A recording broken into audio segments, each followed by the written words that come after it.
Lebré du faux avec Marc-Antoine Lebré, bien sûr, qui vient nous voir le mercredi. On va découvrir comment se fabrique une semaine média aujourd'hui, grâce à Marc-Antoine Lebré.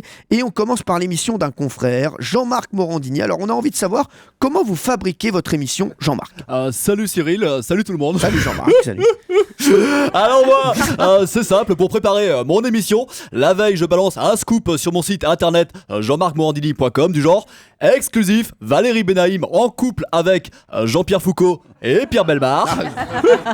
Et le lendemain, je le reprends dans le grand direct des médias, mais avec une analyse média du type exclusif, Valérie Benaïm en couple avec Jean-Pierre Foucault et Pierre Bellemare. Pourquoi? Et ensuite, dans le grand direct de la santé, je fais un sujet qui est lié, les risques du Viagra pour la santé des seniors. Et enfin, dans le journal de la santé, un deuxième sujet est lié, par exemple, nymphomanie, maladie curable ou fatalité. Très bien. Je sens qu'on va apprendre beaucoup de choses.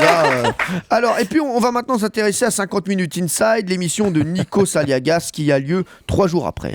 Bonsoir à tous. Bonsoir Nikos. Cette semaine, dans 50 secondes Inside, plongez dans l'univers d'un couple pas comme les autres. Comment gérer le regard des autres sur son couple quand on s'appelle Benaïm, Foucault et Bellemare? C'est ce que vous découvrirez juste après un extrait de leur sextape intitulé 5 secondes Inside.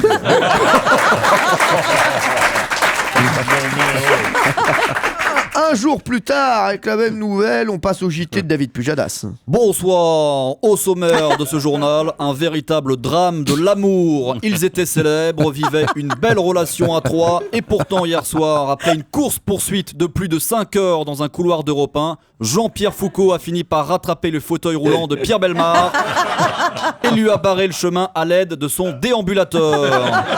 Le premier menace le second avec son dentier, et soudain... tout dégénère. Un reportage de Nicolas Souvent. Le lendemain, on passe à l'émission Un jour un destin avec Laurent Delahousse. Bonsoir à tous et surtout, bonsoir à toutes. Ce soir, dans Un jour un destin, j'accueillerai une femme bouleversée, une femme éprouvée, une femme vulnérable. Valérie Benaïm. Pour la première fois ce soir, elle reviendra sur les méandres d'une relation torride, passionnée, mais aussi conflictuelle. Et nous apprendrons qu'elle n'avait pas 2, mais bien 5 autres amants, soit toute l'équipe qu'elle avait autour d'elle à l'époque, à la radio. Et on termine avec le spécialiste Bernard de la Villardière. Bonsoir.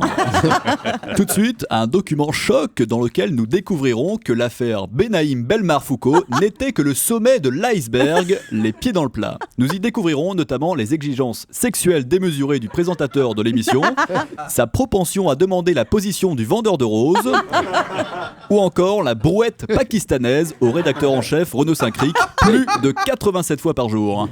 Nous découvrirons les déviances des chroniqueurs, comme le goût immodéré de Jérôme C pour les femmes chauves. Nous verrons que Olivier Decaux était un navigateur à la voile, mais aussi à la vapeur. Que l'amour des blagues de Jean-Marie M le poussait à utiliser des carambars lors de ses ébats. Sans parler du public qui assistait nu à l'émission et était toujours prêt à se lancer dans des orgies avec le chauffeur de salle, des travestis, des majorettes ou encore des lapins nains. Bref, dimanche prochain, ne ratez pas ce document exclusif et très objectif intitulé Les pieds dans le plat, plongé au cœur de la déviance dans le prochain numéro d'Enquéquette exclusive. Bravo Marc-Antoine Lebré. Marc-Antoine Lebré, qu'on retrouve en spectacle à partir du 26 décembre au théâtre Le République à Paris. Vous avez changé de théâtre, hein. Oui. Vous avez prévenu Jean-Marie Bigard que vous aviez changé de théâtre? Non, pas du tout, mais... dis-le. Voilà, je change de théâtre. On passe dans une plus grande salle. Vous avez prévenu Gilles Verdez? Attendez, mais c'est lamentable, alors ça y est, le mec fait de la radio, de la télé, il change de salle. Le mec se la raconte, c'est un scandale. Juste une dernière chose. Je suis un petit peu vexé quand même, parce que même moi, on m'avait même pas prévenu. Je vais vous dire, les gars, je vais vous dire, le gars, il fait sa petite collecte de dons, mais faut savoir que le gars, il a les cheveux rouges quand même. Merci Marc-Antoine Lebré.